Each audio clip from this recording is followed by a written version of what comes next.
जय हिंद दोस्तों, स्वागत है। आज का हमारा टॉपिक है भारतीय संविधान या इंडियन पॉलिटी। इंडियन पॉलिटी का ये पहला क्लास है।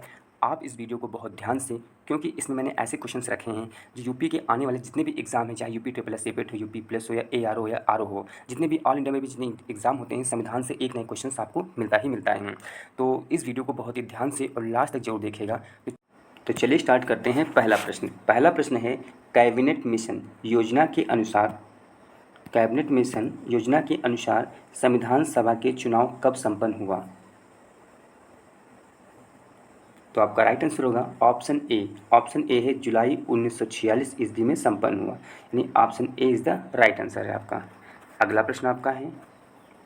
प्रश्न है, संविधान सभा के सदस्यों का निर्वाचन किस आधार पर किया गया था?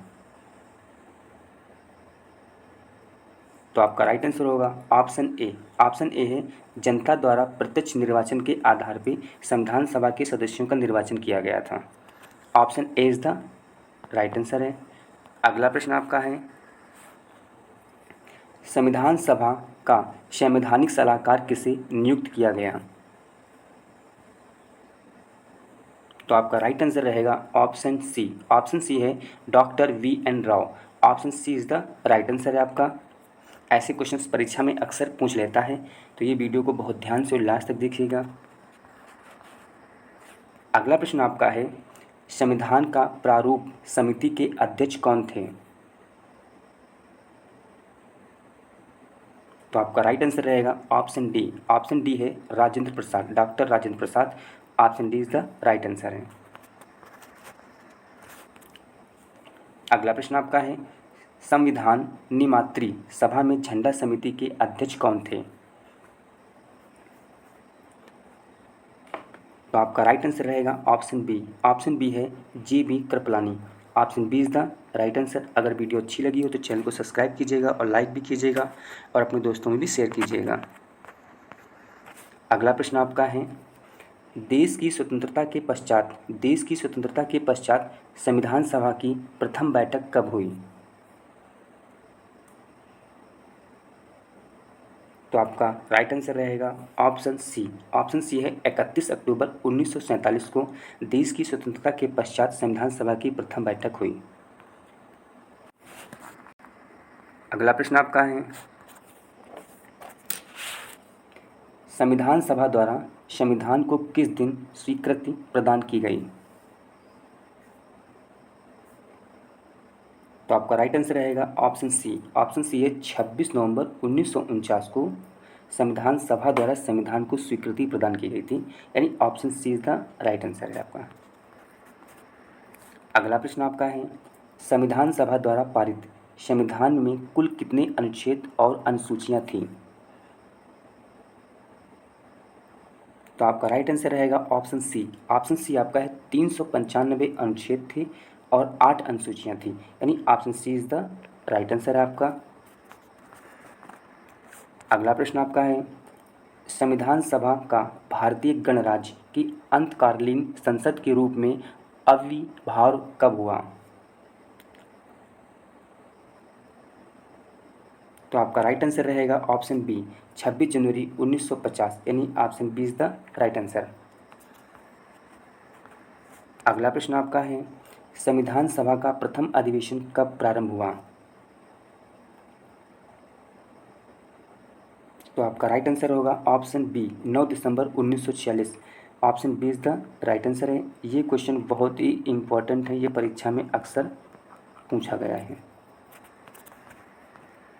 अगला प्रश्न आपका आता है, संविधान सभा में किस देशी रियासत के प्रतिनिधि शामिल नहीं हुए? तो आपका राइट आंसर रहेगा ऑप्शन बी है Hyderabad. Option B is the right answer. संविधान सभा में हैदराबाद देशी रियासत में प्रतिनिधि शामिल नहीं हुए थे। अगला प्रश्न आपका है, भारतीय संविधान के निर्माण में कुल कितना समय लगा? तो आपका राइट आंसर रहेगा ऑप्शन ए है 2 वर्ष 11 मास 18 दिन लगा था, यानी option A is the right answer भारतीय संविधान के निर्माण में। Option A is the right answer है आपका। अगला प्रश्न आपका है, संविधान सभा का गठन किसकी अनुशंसा में किया गया? तो आपका राइट आंसर रहेगा ऑप्शन सी। ऑप्शन सी है कैबिनेट मिशन योजना, यानी option C is the right answer. अगला प्रश्न आपका है, भारतीय संविधान के किस भाग को संविधान की आत्मा की संज्ञा प्रदान की गई है? तो आपका राइट आंसर रहेगा ऑप्शन डी। ऑप्शन डी है प्रस्तावना। Option D is the right answer है। अगला प्रश्न आपका है, मूल संविधान की प्रस्तावना के अनुसार भारत एक है। तो आपका राइट आंसर होगा ऑप्शन ए। मूल संविधान की प्रस्तावना के अनुसार भारत जो है संपूर्ण प्रभुत्व संपन्न लोकतंत्रात्मक गणराज्य है, यानी option A is the right answer है आपका। अगला प्रश्न आपका है, 42वें संविधान संशोधन के पश्चात अब प्रस्तावना के अनुसार भारत एक है।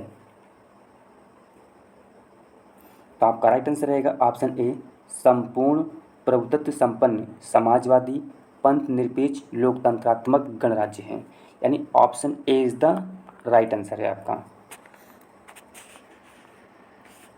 अगला प्रश्न आपका है, प्रस्तावना में हम भारत के लोग स्पष्ट होता है शब्दों का प्रयोग किया गया है, उसमें क्या है? उसमें यह है, संविधान द्वारा अंतिम प्रभुसत्ता भारतीय जनता में निहित की गई है, संविधान निर्माता भारतीय जनता के प्रतिनिधि हैं, संविधान भारतीय जनता की इच्छा का परिणाम है, यानी उपरोक्त सभी। D option is the right answer है आपका।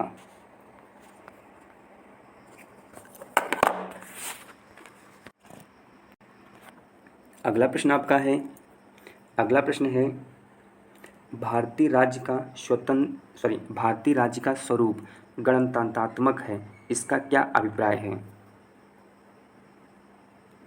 भारतीय राज्य का स्वरूप गणतंत्रात्मक है, इसका क्या अभिप्राय है? तो आपका राइट आंसर होगा ऑप्शन डी। ऑप्शन डी ये है, भारत राज्य का सर्वोच्च अधिकारी भारतीय जनता द्वारा अप्रत्यक्ष के रूप से निर्वाचित राष्ट्रपति है, यानी option D is the right answer है आपका।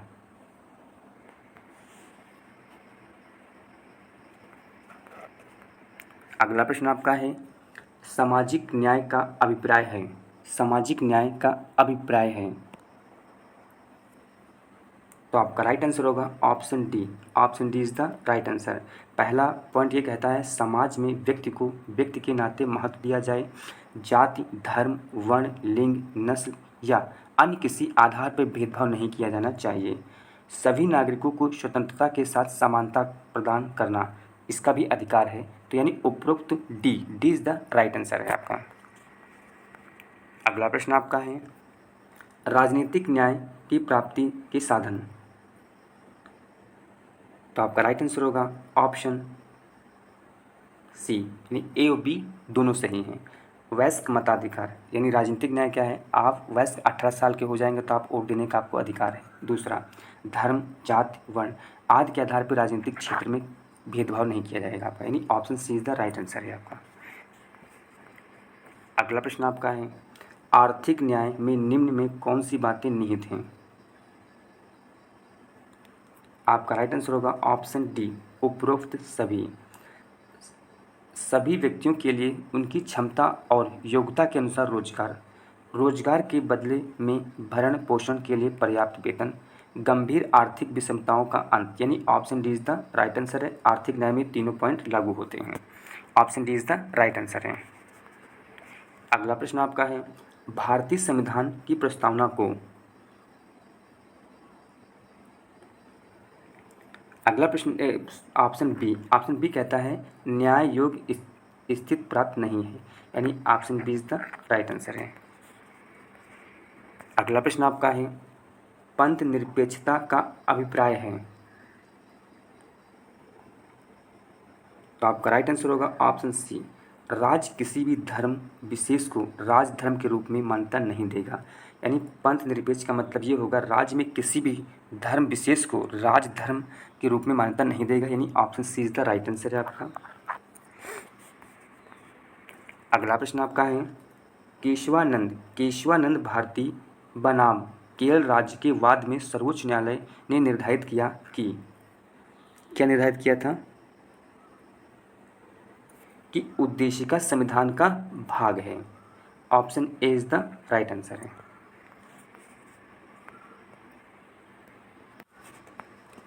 ये वीडियो आपको कैसा लगा हो, अच्छा लगा हो तो अपने दोस्तों में भी शेयर कीजिएगा, और अगर चैनल पे नए हैं तो वीडियो को लाइक कीजिएगा और सब्सक्राइब कीजिएगा। जय हिंद दोस्तों।